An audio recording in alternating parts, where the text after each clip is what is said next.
Hey up.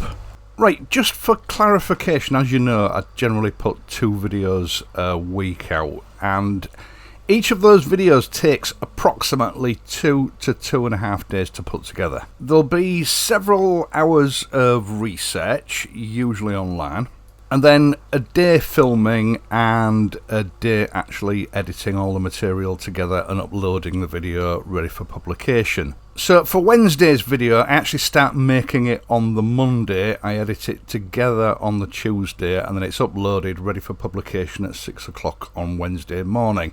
Likewise, Friday's video, I begin production on the Wednesday, and then edit it and upload it on the Thursday. And for videos that require some research, that's done in the time I'm not actually producing videos. I'm sort of usually exploring a few avenues at any one time, and then I'll decide to push the button and actually produce the video when I feel that I've got enough there to make an interesting video. Now, I'm saying this because there are still an awful lot of people, it's obvious from the comments that I get, that think that, you know, I start making the video at 5 o'clock on Wednesday morning, I'm finished by 5:30, and then the video's published at 6 o'clock. That's not how it works. It would be impossible to do that. A 10 or 15 or 20 minute video doesn't take 10, 15 or 20 minutes to make. It's a 2-day job. Now, this week on Wednesday, I was ill, so I didn't manage to get the filming done for the video that I'd planned to put up today, which for you will be Friday.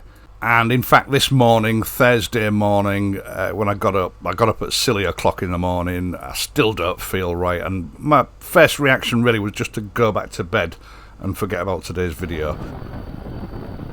But then a comment that Liz Truss made on the final hustings on Wednesday evening caught my eye, and I thought, actually, this might make a fairly interesting but short video. But at the same time, it sort of runs into another issue that I've been coming across lately in the comments section, especially in this Wednesday's video, relating to links that I leave in the video description for people to get access to the source of information that I'm using. Now, it is common practice in all media to sort of cite information that's been published by other newspapers or media networks. The BBC does it, ITV does it, most mainstream channels do it, most newspapers do it, because not everyone can be in the same place at the same time to get the information first hand at whatever incident is in question. That's just a fact of life that's existed since news reporting began. Now, I'll generally leave links to these articles in the video description, not as a form of proof, but as a reference point for people, you know, to do their own research if that's what they want to do, but it gives them a context, a starting point. Now, all newspapers have political leanings or bias one way or another. I'm not stupid, I'm well aware of that. So, to ensure that the information I give out is as correct as I can be certain it can be, I search for the relevant headline and I will read at the very least 3 newspaper articles on that subject and look for common denominators. And those common denominators are the ones that I will report in my videos. Now, when it comes to actually leaving a link, some of these links are not available in all territories, so I have to find one that is pretty universal. And a lot of these newspapers nowadays, they charge subscriptions for reading the articles online. I mean, they've got to make money somehow. And you, as viewers, wouldn't be very happy with me if all the links that I left required a £9.95 subscription to be able to read it, so I have to find ones that are free. Now, I get a lot of nasty comments from people saying, oh, you're a Telegraph reader, so you're an idiot, or you're a Daily Mail reader, so you're an idiot, or, you know, whatever other newspaper happens to be the subject of the comment. And they present that in the comment in such a way as though to say that makes the entire video and its contents untrue and totally irrelevant. Really childish school playground behaviour, which really I think says more about their intelligence than mine. So I've explained why links to certain newspapers are made available in the description for the video. It's not that I favour any particular newspaper, it's simply that that is the most convenient one to use for wide access. And I don't use it unless I've been able to ratify that information with at least 2 other newspapers. Right, so now we've got that out of the way, on Wednesday evening at the final hustings, Liz Truss was asked whether she would be willing to remove speed limits from UK's motorways. And she came back with a rather surprising answer. Now, just as a little bit of background, up until 1934 there were no speed limits on the UK roads. The speed limit was basically as fast as your motor vehicle could go, bearing in mind there weren't that many motor vehicles around in those days. But in 1934, due to an increase in fatal and injury road accidents in built-up areas, the first 30-mile-per-hour zones were put into place in towns and villages, etc. Something that we're all very familiar with today, although it's now gradually been dropped to 20 miles an hour everywhere. But to all intents and purposes, all other roads that were not in built-up or residential areas remained unrestricted. That is until 1965. Now, in early 1964, due to ambient weather conditions, for some reason there was a high incidence of fog. And this led to a record number of road traffic accidents on the motorways, many of which resulted in death or injury, so the government decided something needed to be done, and in 1965 the first restrictions were put in place on what were up until then unrestricted roads. 70 miles an hour for dual carriageways and motorways, and 60 miles an hour for other unrestricted roads. And it's remained pretty much the same ever since. Although, again, over the last 2 or 3 years, we've seen these being dropped gradually. And the whole theme on British roads seemed to be that traffic is gradually being choked and slowed down. Now, speed limits are not just about road safety. There's got to be a balance between road safety and reasonable progress on the roads. After all, if you slow goods vehicles, etc. down too much, that increases the cost of the transportation of goods and can have a detrimental effect on the cost of living. Now, a regular topic of conversation in the comments section on my videos, of course, is about some of the German autobahns where there is no speed limit on the roads. And this is something that's always been used as an argument for raising the speed limits on UK motorways. It's been discussed several times over the decades and it's never come to anything. As you know, at this moment in time, our government is pretty much rudderless.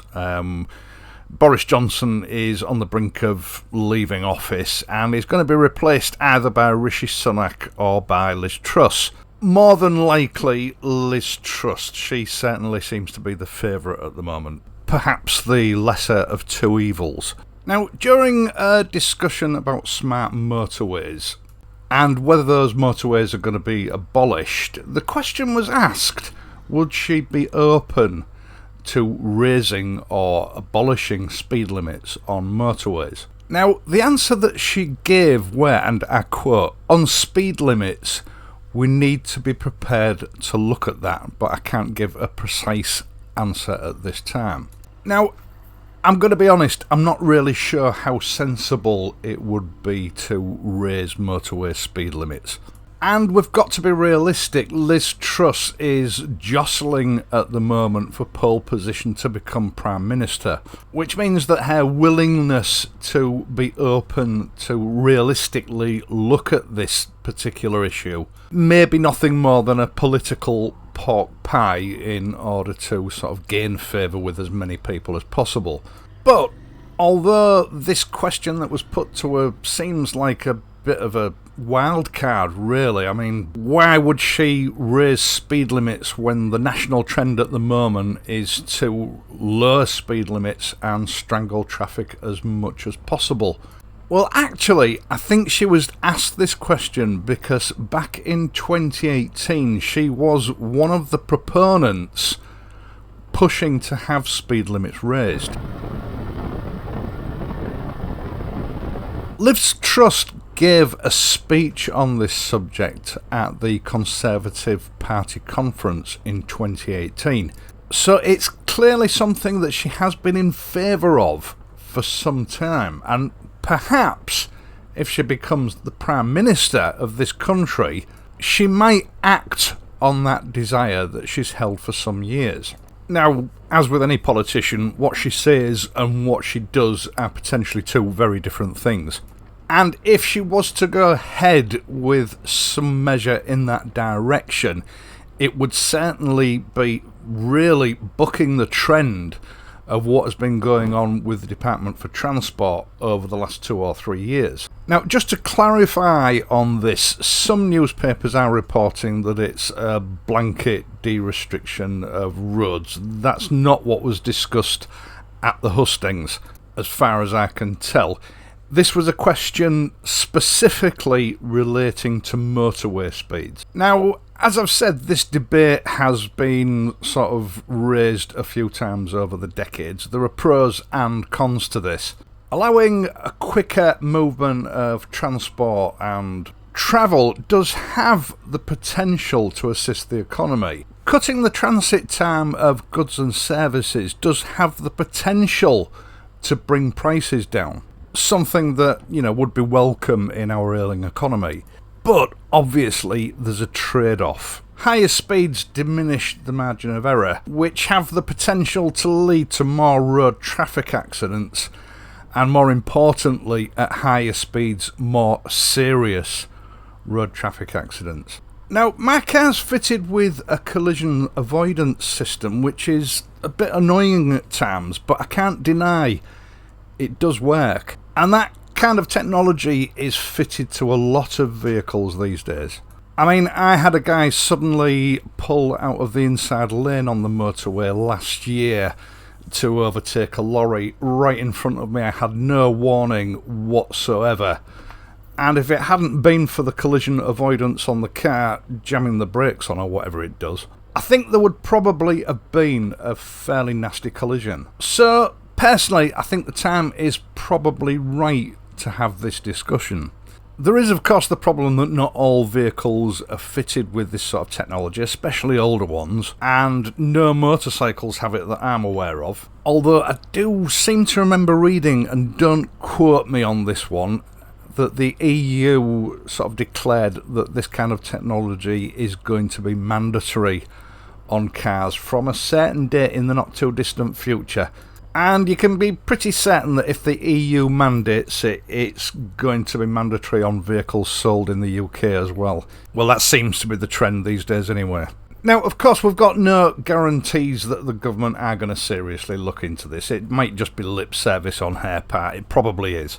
But there is that glimmer of possibility from the fact that she has been a proponent of this taking place in the past.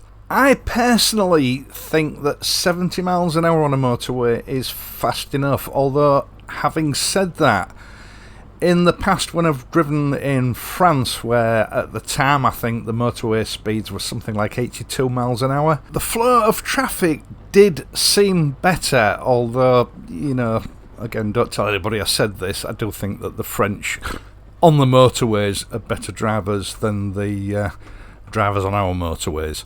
The lorry drivers especially seem far better disciplined. Oh my god, I'm complimenting French drivers now. A definite sign that I'm not well. Right, by all means, let me know what your thoughts are on this subject. Do you think that the speed limits on motorways should be raised? Do you think they should be removed altogether? Do you think they should be lowered, or do you think they should stay as they are? Let me know, but please be respectful to each other and to me. Once again, thank you so much for watching this video and my other videos, and in doing so helping to support this channel. I do appreciate it. I'd also appreciate it if you would leave a like and consider subscribing to the channel if you're not already a subscriber. I'll be back next week, hopefully I'll be back to normal then. So until then, ride safely and I'll see you soon.